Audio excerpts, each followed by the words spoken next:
Salam, selamat pagi bagi kita semua umat Tuhan yang diberkati dimanapun Anda berada.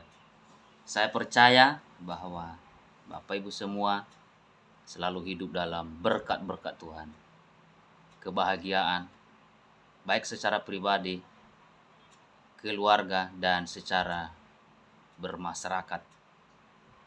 Dan pada saat kesempatan ini, izinkan saya menyampaikan satu pelajaran firman Tuhan yang sangat penting untuk kita ketahui bersama tentang Kejadian pasal 3 ayat 3 yang sering sekali kebanyakan umat Tuhan salah memahami akan ayat itu. Namun sebelumnya saya undang kita berdoa, kita undang Roh Kudus memimpin hati dan pikiran kita agar kita memahami apa maksud Tuhan daripada setiap firman-Nya. Mari kita berdoa. Bapa kami yang di surga, Allah yang kami sembah, Allah yang kami muliakan di dalam nama Tuhan kami Yesus Kristus. Pada kesempatan pagi hari ini Tuhan, kami datang menghadap Tuhan melalui doa kami. Hendak mempelajari akan kebenaran firman Tuhan. Biarlah Tuhan Engkau mengambil alih suasana hati kami, pikiran kami, mulut bibir kami, agar setiap firman Tuhan yang akan kami pelajari, kami boleh memahami dan kami dimampukan Tuhan untuk melakukan dalam kehidupan kami sehari-hari. Berbicara kepada kami ya Bapa. Kami sudah siap mendengarkan firman Tuhan. Dan ampuni kami juga atas segala dosa-dosa kami. Dalam nama Yesus kami berdoa dan mengucapkan syukur. Amin. Bapak, Ibu, Saudara yang dikasihi Tuhan dimanapun Anda berada.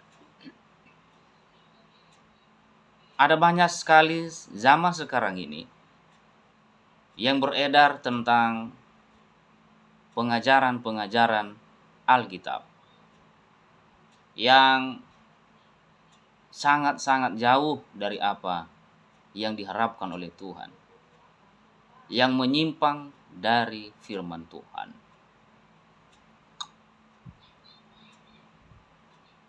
Itulah sebabnya pada kesempatan ini saya tergerak hati untuk menyampaikan dan meluruskan akan pemahaman-pemahaman yang jauh dari apa yang dikehendaki Tuhan itu. Salah satu di antaranya adalah tentang ayat firman Tuhan di dalam Kejadian pasal 9 ayat 3. Isinya apa? Dikatakan di dalam firman Tuhan, Kejadian pasal 9 ayat 3 ini adalah, saya baca bagi kita. Segala yang bergerak yang hidup akan menjadi makananmu.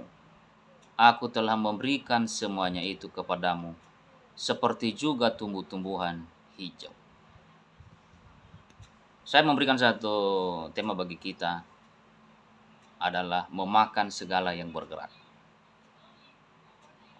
Sebelum lanjut kita memahami akan ayat ini. Saya ini pernah memelihara seekor anjing yang diberikan oleh tetangga saya. Anjing ini sangat kurus dan jelek, Bapak Saudara. Kudisan pula. Tapi anehnya, anjing yang kurus dan jelek serta kudisan ini, ketika saya memberikan dia makan, saya kasih kodok, dia tidak makan. Saya kasih dia kalajengking, dia tidak makan, malah menjauhinya. Saya kasih dia cacing, dia juga nggak makan. Saya kasih dia kecoa, nggak makan juga dia. Bahkan ketika saya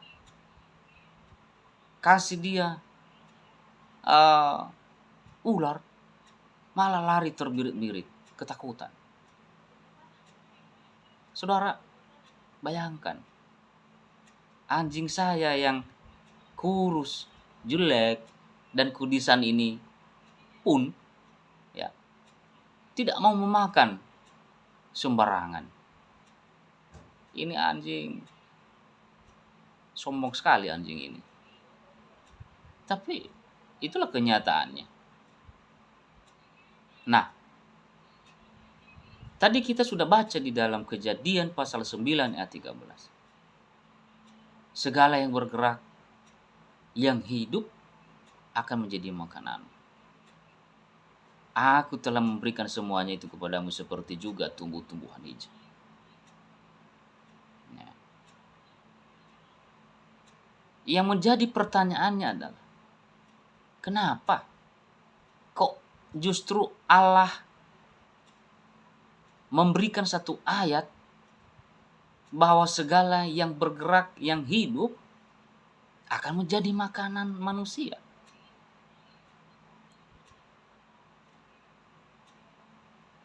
Satu perbandingan tadi saya kasih contoh tentang anjing yang kudisan, jelek, yang kurus tadi. Saya kasih dia makanan-makanan tadi seperti ular, kodok, kalajengking, cacing dan sebagainya. Dia tidak makan. Tapi kenapa justru Allah mengatakan di dalam ayat ini, segala yang bergerak, yang hidup itu menjadi makanan? Apa sebenarnya tujuan Tuhan? Apa sebenarnya makna daripada ayat itu? Di sinilah letak kita harus mempelajari firman Tuhan dengan tekun, dengan teliti, dengan sungguh-sungguh. Supaya apa? Supaya kita tidak salah memahami akan firman Tuhan itu sendiri. Karena ingat, ayat ini yang selalu menjadi satu masalah di tengah-tengah umat-umat Tuhan secara khusus. Ada yang mengatakan bahwa segala yang bergerak boleh dimakan, Alkitab katakan demikian. Ada juga yang mengatakan bahwa tidak boleh.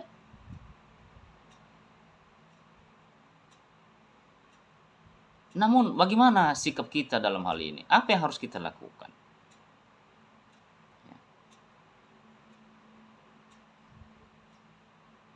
Apa sebenarnya maksud Tuhan? Ya. Kenapa dia seakan-akan mengizinkan manusia ini memakan segala yang bergerak? Ya. Kenapa dia mengizinkan umat Tuhan ini seakan-akan memakan segala yang bergerak?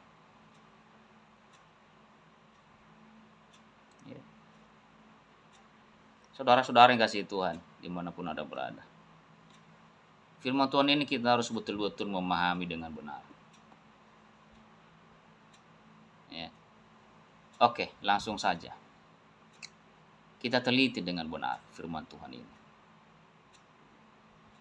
Ya, tentang apa? Ya, sebenarnya maksud Tuhan pada saat dia memberikan satu perintah kepada Nuh. Ya. Karena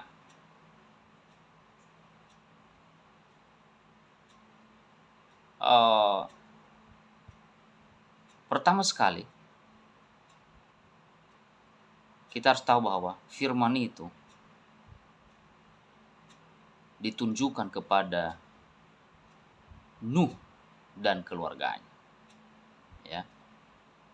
Jadi Kejadian pasal 9 ayat 3 itu ditunjukkan kepada Nuh dan keluarganya saat itu. Segala yang bergerak itu menjadi makananmu.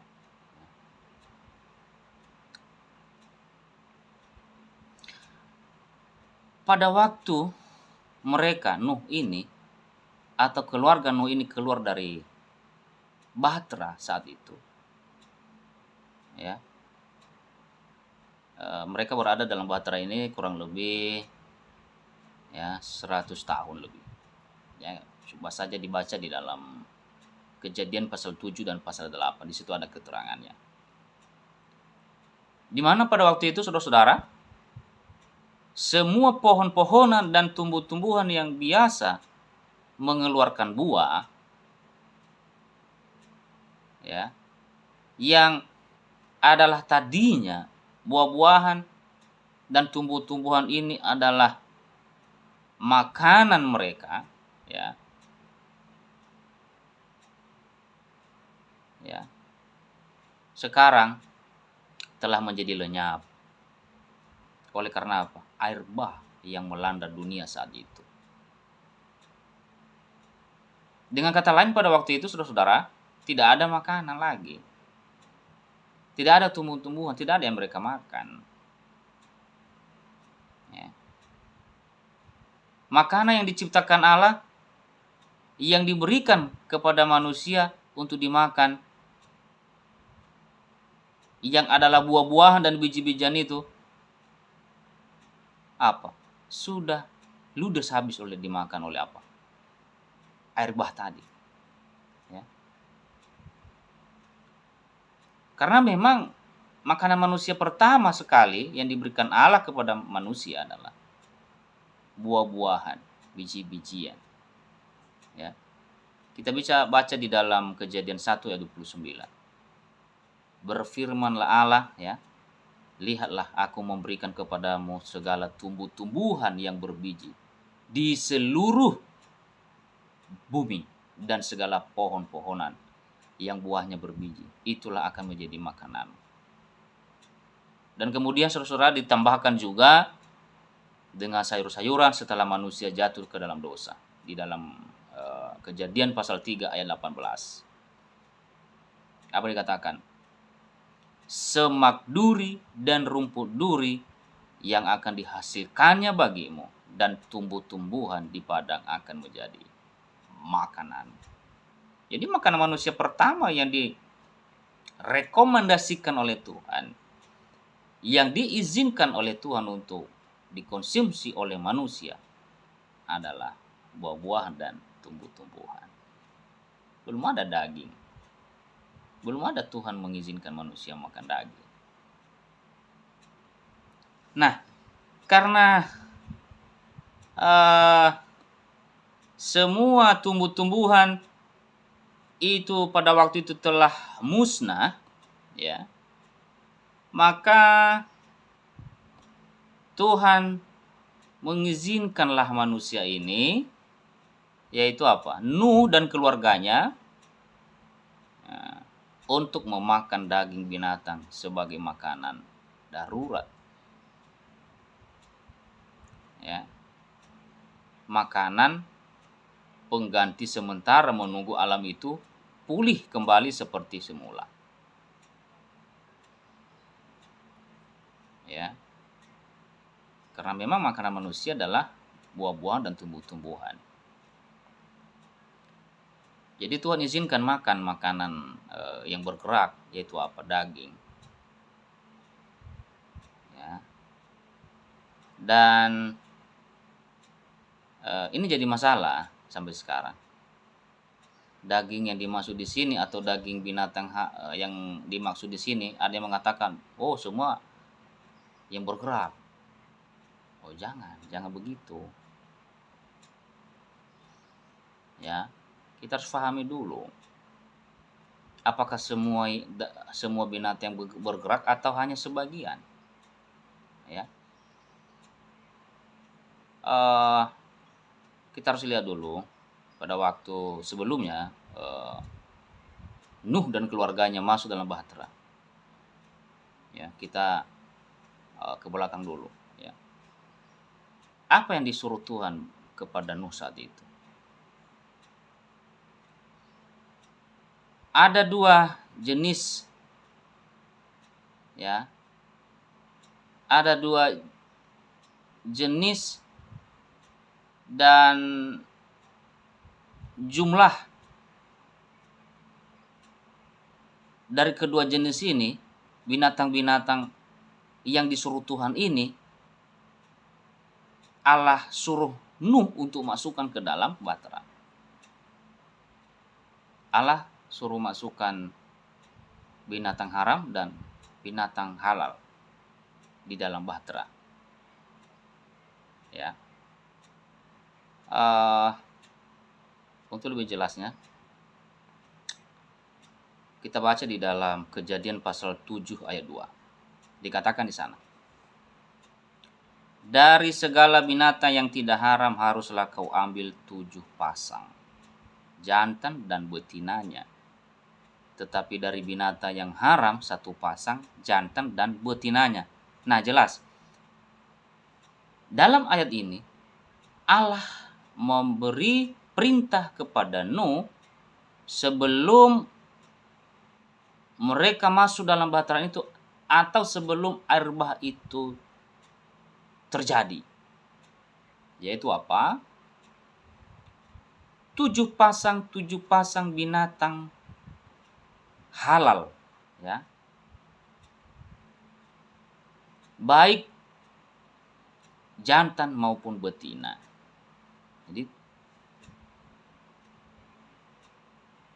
kemudian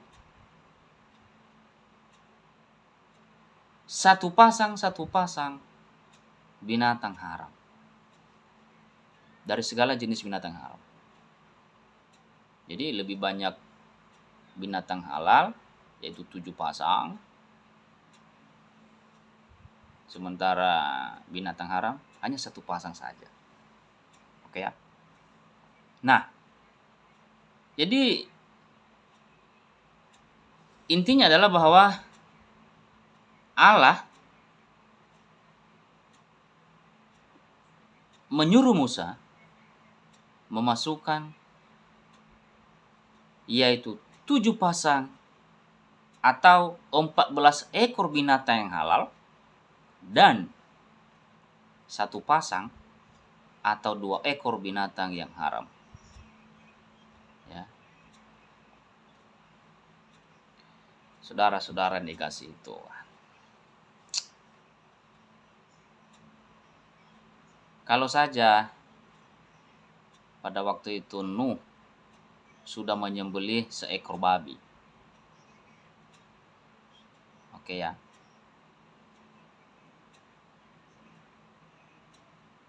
Apakah jantankah itu atau betina? Maka sampai sekarang ini, saudara-saudara, tidak akan pernah kita temukan yang namanya babi.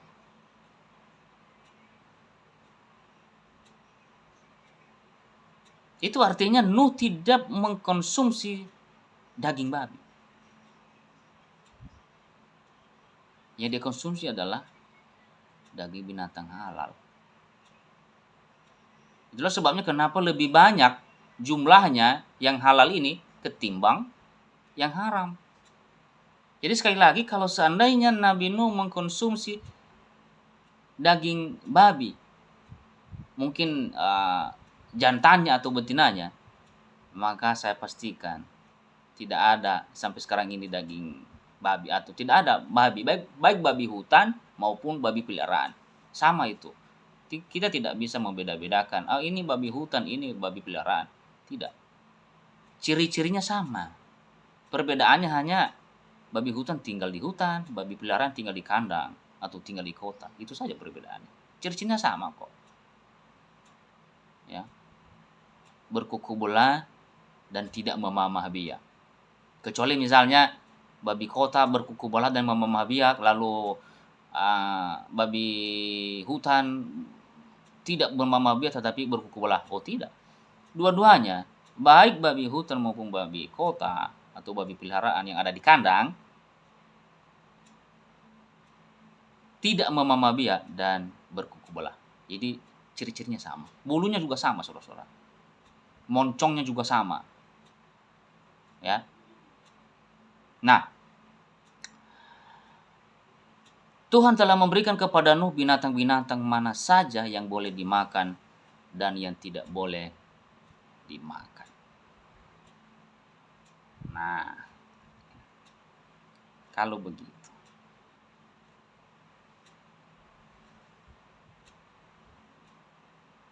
kenapa sampai sekarang ini justru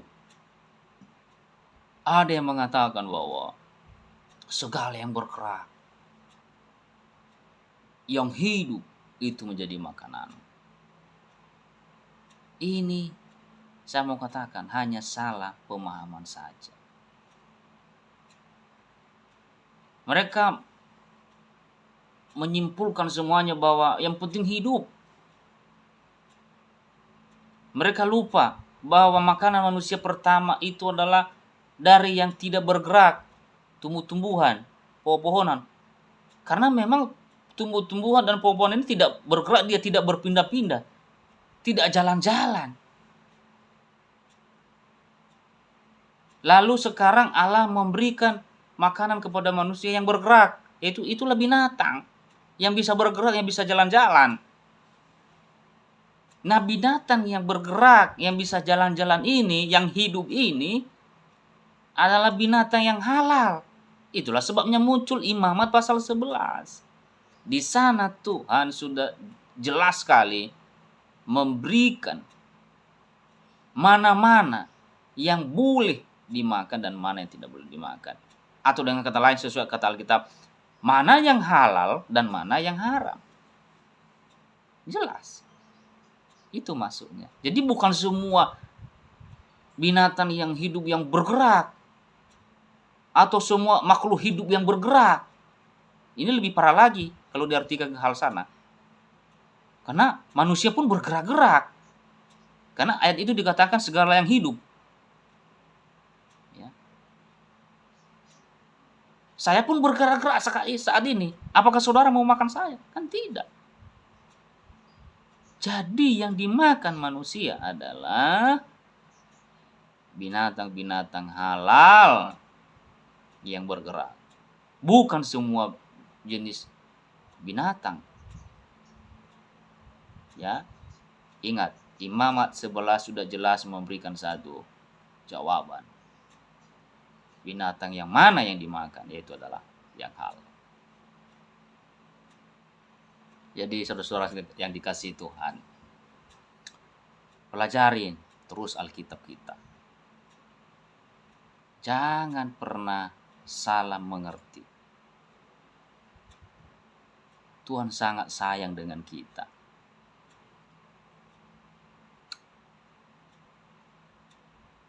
Dia tidak memberikan makanan yang jelek kepada umat Tuhan. Dia tidak memberikan makanan yang kurang baik, kurang sehat kepada saya dan saudara. Saya juga pemakan segalanya dari dulu. Apa yang tidak saya makan, saudara-saudara? Makan ular oke, kodok oke, biawak oke, ular, bahkan monyet pun saya makan, saudara-saudara. Babi, anjing itu sudah biasa itu. Makanan sehari-hari. Tetapi setelah saya mempelajari firman Tuhan, saya mendapati bahwa memang itu tidak boleh dikonsumsi. Dan jadi masalah adalah karena kita kurang memahami, mendalami Alkitab itu. Apa sebenarnya kok Tuhan bilang segala yang bergerak yang hidup? Ya kita harus tahu. Kalau Allah katakan segala yang bergerak berarti ada yang tidak bergerak. Apa yang tidak bergerak? Yaitu tadi. Buah-buahan yang berbiji dan sayur-sayuran atau tumbuh-tumbuhan di padang, kata firman Tuhan. Karena memang itu makanan yang utama, yang pertama sekali yang Allah rekomendasikan kepada manusia untuk konsumsi. Jadi itu tidak bergerak, tidak jalan-jalan. Beda seperti binatang atau hewan, jalan-jalan dia. Tapi sekali lagi, tidak semua hewan atau binatang dimakan. Halal saja yang dimakan sesuai dengan Imamat pasal 11. Demikian pengertiannya. Semoga bisa dipahami. Saya percaya kalau Anda izinkan Roh Kudus bekerja dalam hati saudara, Anda bisa mengerti dan memahaminya. Ya. Yang Tuhan mau adalah penurutan. Bukan debat-debatan. Bukan mencari-cari kesalahan orang yang menyampaikan firman Tuhan, bukan. lakukan saja firman Tuhan itu. Untuk kebaikan saya dan saudara. Firman Tuhan itu baik untuk kita. Ya, saya percaya kita semua mampu melakukannya dengan pimpinan daripada Roh-Nya yang suci. Kiranya Tuhan memberkati kita semua dan memampukan kita untuk melakukan firman-Nya. Demikian, Tuhan memberkati kita semuanya. Shalom.